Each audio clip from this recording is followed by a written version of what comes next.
Hi viewers, welcome to our channel. ప్రస్తుతం మనతో పాటు దామ బాలాజీ గారు సీనియర్ జర్నలిస్ట్ ఉన్నారు. వారితో ఒకసారి మాట్లాడదాం. సార్ నమస్కారం.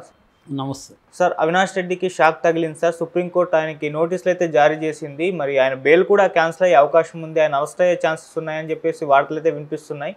ఇంతకు ఏ కేసుకు సంబంధించి నోటీసులు అందాయి, మరి ఏం జరిగే అవకాశం ఉంది సార్ ఇష్యూలో? అవినాష్ రెడ్డికి ఒక షాక్ అని వార్తలు వస్తున్నాయి. సుప్రీంకోర్టు ఆయనకి నోటీసులు ఇష్యూ చేసింది. సో మళ్ళీ వివేకానంద రెడ్డి కేసు హత్య కేసులో కదలిక మొదలైంది. అంటే మనకి ఇప్పుడు కూటమి ప్రభుత్వం వచ్చి 5 నెలలు దాటిన తర్వాత దీంట్లో కొంత కదలిక వచ్చింది. అయితే ఇది ఈ కదలిక చంద్రబాబు వల్ల లేకపోతే మోడీ ప్రభుత్వం వల్ల రాలేదు, కోర్టుల వల్ల వచ్చిన కదలిక తప్ప ఈ ప్రభుత్వాలు ఏమీ దీంట్లో కదలిక తీసుకొస్తున్నట్టుగా అయితే కనపడలేదు. ఆల్రెడీ సునీత అయితే నిన్న కూడా చంద్రబాబును కలవడానికి ట్రై చేయడం, డీజీపీని కలవడానికి ట్రై చేయడం, ఇవన్నీ కూడా ఆమె ట్రై చేసింది. హోమ్ మినిస్టర్తో కూడా కలిసింది, ఆల్రెడీ ఒకసారి కలిసింది, నిన్న కూడా వెళ్ళింది. సో ఇప్పుడు అంటే స్టేట్ గవర్నమెంట్ ఏం చేయబోతుంది, సెంట్రల్ గవర్నమెంట్ ఏం చేయబోతున్నాయి, సిబిఐ దీంట్లో ఇన్వెస్టిగేటివ్ ఏజెన్సీగా ఉన్న సిబిఐ ఏం చేయబోతుంది, కోర్టుల పరిస్థితి ఏంటి అనేది ప్రజెంట్ మనం చూస్తే, నిన్న ఆల్రెడీ మనం ఒక పరిణామం చెప్పుకున్నాం. అదేంటంటే సునీత రెడ్డి మీద ప్రైవేట్ కేసు వేసిన కృష్ణారెడ్డి పిఏ, వివేకానంద రెడ్డి పిఏ కృష్ణారెడ్డిని అక్కడ మురళీకృష్ణ డీసీపీ ఆయన ఆధ్వర్యంలో పోలీసులు వెళ్ళి వాంగ్మూలాన్ని తీసుకొచ్చారు.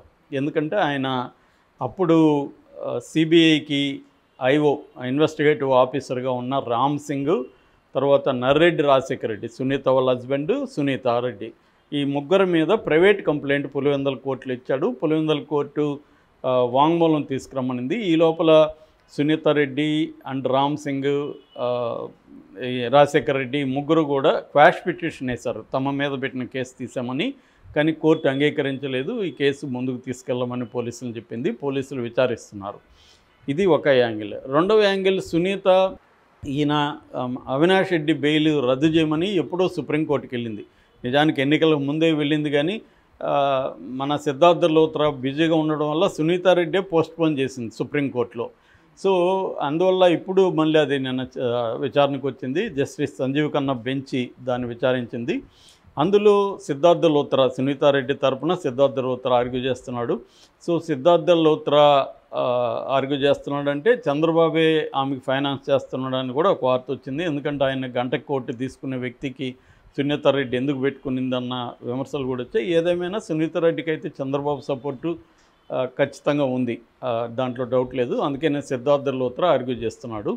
సో సిద్ధార్థ లోత్రా నిన్న జస్టిస్ సంజీవ్ ఖన్నా దృష్టికి ఏం తీసుకెళ్ళాడంటే 2 విషయాలను తీసుకెళ్ళాడు. ఒకటి, ఈయన సాక్షుల్ని బెదిరిస్తున్నారు. అంటే అవినాష్ రెడ్డికి బెయిలు ఎందుకు రద్దు చేయాలి అని అడిగినప్పుడు వీళ్ళు ఏం చెప్తున్నారంటే, అవినాష్ రెడ్డి బయట ఉండడం వల్ల దీంట్లో ఉన్న సాక్షుల్ని కావచ్చు, ఇతర ముద్దాయిల్ని కావచ్చు అతను బెదిరిస్తున్నాడు అని చెప్పడానికి ఏం చేశారంటే, వీళ్ళు గతంలో దస్తగిరి వేసిన పిటిషన్ను సుప్రీంకోర్టు దృష్టికి తీసుకెళ్లారు. దస్తగిరి ఏం పిటిషన్ వేశాడంటే, తాను 8 నెలలు కడప జైల్లో ఉన్నప్పుడు అక్కడికి డాక్టర్ గౌతమ్ రెడ్డి, చైతన్యారెడ్డి అక్కడికి వచ్చాడు. అతను ఎవరంటే ఇందులో 5వ నెంబర్ అక్యూజ్డ్ దేవిరెడ్డి శివశంకర్ రెడ్డి కొడుకు. మామూలుగా మనం చాలాసార్లు చెప్పుకున్నాం, ఇందులో మొత్తం ఇప్పటి వరకు వివేకానంద రెడ్డి హత్య కేసులో 8 మంది నిందితులుగా ఉన్నారు.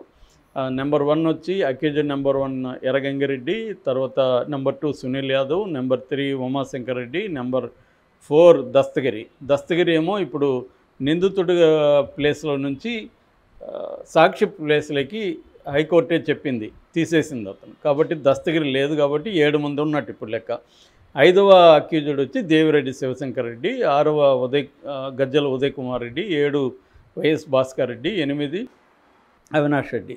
సో ఇప్పుడు 5వ అక్యూజ్డ్గా ఉన్న దేవిరెడ్డి శివశంకర్ రెడ్డి కొడుకు డాక్టర్ చైతన్యారెడ్డి కడప జైలుకి వెళ్ళి ఈ దస్తగిరిని బెదిరించాడని దస్తగిరి ఆల్రెడీ హైకోర్టులో కూడా కేసు వేశాడు, పోలీసుల దగ్గర కూడా కేసు పెట్టాడు. ఇదే విషయాన్ని ఇప్పుడు సిద్ధార్థ లోత్రా సుప్రీంకోర్టు దృష్టికి తీసుకెళ్లాడు.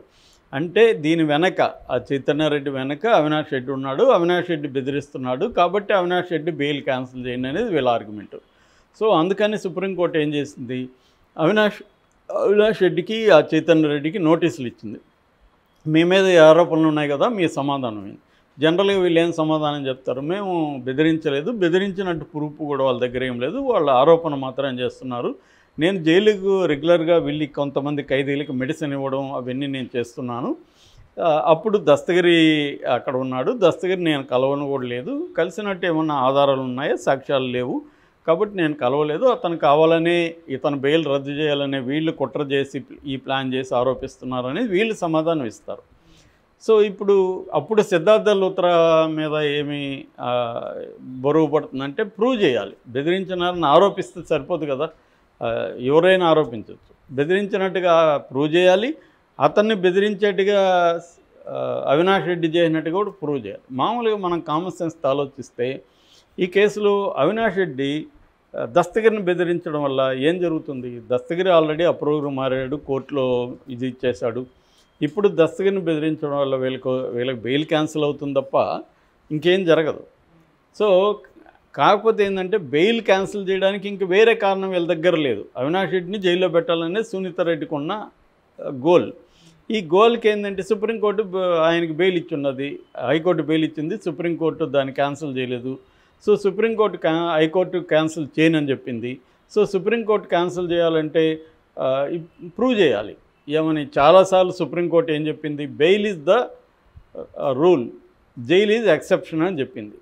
దేంట్లో అయినా మనిషి బెయిల్ అనేది రూలు, జైలు అనేది ఎక్స్ట్రాడినరీ కండిషన్లో ఇవ్వాలి. ఎప్పుడు జైలుకి పంపించాలి, ఎప్పుడు బెయిల్ రద్దు చేయాలంటే ఫ్లైట్ రిస్క్, ఈ వ్యక్తి పారిపోతున్నాడని లేదా సాక్ష్యాధారాలను తారుమారు చేస్తాడని, సాక్షులను బెదిరించడమో ప్రలోభ పెట్టడమో చేస్తాడని, ప్రధానంగా ఈ 3 కండిషన్లకి ఉంటే బెయిల్ రద్దు చేస్తారు. సో అందుకని ఇప్పుడు సిద్ధార్థ లూత్రా సుప్రీంకోర్టులో ఒక ఆర్గ్యుమెంట్ బిల్డప్ చేయాలి. ఏంటంటే ఇతను బయట ఉంటే ఇది చేస్తున్నాడు, సాక్షుల్ని ముద్దాయిల్ని బెదిరిస్తున్నాడు అని చెప్పాలి. అని చెప్పడానికి ఇది తీసుకున్నారు, ఇంక వేరే ఏమీ లేదు వాళ్ళ దగ్గర. ఆల్రెడీ దస్తగిరి అవినాష్ రెడ్డి నన్ను చంపడానికి ట్రై చేస్తున్నాడు అవన్నీ చెప్పారు, అదంతా వీగిపోయింది, ప్రూఫ్ లేదు. సో ఇప్పుడు ప్రూఫ్ లేకుండా దీన్ని ఎలా ఇది చేస్తారు? నాకు తెలిసి ఇది బెయిల్ రద్దు అయితే కాదు, అవినాష్ రెడ్డికి బెయిల్ రద్దు చేసే పరిస్థితి ఉండదు. నిజానికి 2 ఏళ్లకు ముందే దీన్ని త్వరగా తేల్చనని సుప్రీంకోర్టు సిబిఐకి ఆదేశించింది. 2019లో జరిగితే ఇప్పుడు 2024 కూడా అయిపోతుంది, అంటే 6వ సంవత్సరంలోకి ఎంటర్ అవుతున్నాము. 6వ సంవత్సరంలోకి ఎంటర్ అవుతుంటే కూడా ఈ కేసు ఇంతవరకు ట్రయల్కి రాలే. సో అంటే ఇన్వెస్టిగేషన్ ఇంకా కంప్లీట్ కాలే, ఫైనల్ ఛార్జ్షీట్ ఇంకా సిబిఐ వేయలేదు. దాని మీద సునీత ప్రెజర్ పెట్టాలి. నిజానికి సునీత పెట్టే పరిస్థితి ఇప్పుడు ఉంది. ఎందుకు? సునీతకి సపోర్ట్ చేస్తున్న చంద్రబాబు ప్రభుత్వం ఉంది, చంద్రబాబు మీద డిపెండ్ అయిన మోడీ ప్రభుత్వం ఉంది. వాళ్ళు అనుకుంటే సిబిఐ త్వరగా దీని మీద ముందుకెళ్ళచ్చు కదా, అది ఎందుకు చేయట్లేదు సునీత కానీ చంద్రబాబు కానీ? అంటే నేను నిన్నే చెప్పాను, వివేకానంద రెడ్డి హత్య కేసులో నిజంగా హంతకులు ఎవరు, వాళ్ళకి శిక్షలు పడాలా అనేది లేదు ఇక్కడ. హంతకులు ఎవరు అందరికీ తెలుసు, దాంట్లో ఇన్వాల్వ్ అయిన సునీతకు తెలుసు, చంద్రబాబు తెలుసు, జగన్కి తెలుసు. కానీ వాళ్ళు ఏంటంటే వాళ్ళకి శిక్షలు పడడం అనేది వాళ్ళ క్రైటీరియా కాదు, వాళ్ళ గోల్ కాదు. దీన్ని రాజకీయంగా మనం ఎలా ఉపయోగించుకోవాలని జగను, మనం ఎలా ఉపయోగించుకోవాలని చంద్రబాబు, ఈ ఇద్దరు దాన్ని ఉపయోగించుకోవడానికి మొదటి నుంచి ట్రై చేస్తున్నారు. అందుకనే లేకపోతే ఇంకా పెద్ద పెద్ద మర్డర్లంతా మామూలు పోలీస్ స్టేషన్లే సాల్వ్ చేస్తారు. మనం చూస్తున్నాం కదా, అనేక పోలీస్ కేసులు 4 రోజుల్లో పెట్టేసుకుంటున్నారు. కానీ ఇదేంది మరి, వివేకానంద రెడ్డి లాంటి వాడిని చంపితే సిబిఐ లాంటి బ్రహ్మాండమైన గొప్ప ఆర్గనైజేషను ఇన్వెస్టిగేటివ్ ఏజెన్సీ చేస్తుంటే 6 ఏళ్ళుగా ఇప్పటికీ కేసు తగ్గలేదంటే అర్థం ఏంటి? ఎవరికైనా అందరికీ అర్థమవుతుంది కదా. ఇది క్లియర్గా ఇదేంటంటే కేసు తెగాలని వాళ్ళకి లేదు. ఇప్పుడు జగన్ మీద 11 ఏళ్ళుగా బెయిల్ మీద ఉన్నాడంటే జగన్ మీద కేసులు తెగకూడదు అనేది మోడీకి ఉన్న అండర్స్టాండింగ్. సో మోడీ అనుకుంటే త్వరగా తెగిపోతాయి, శశికళని త్వరగా జైల్లోకి పెట్టాలనుకుంటే పెట్టేయలేదా? సో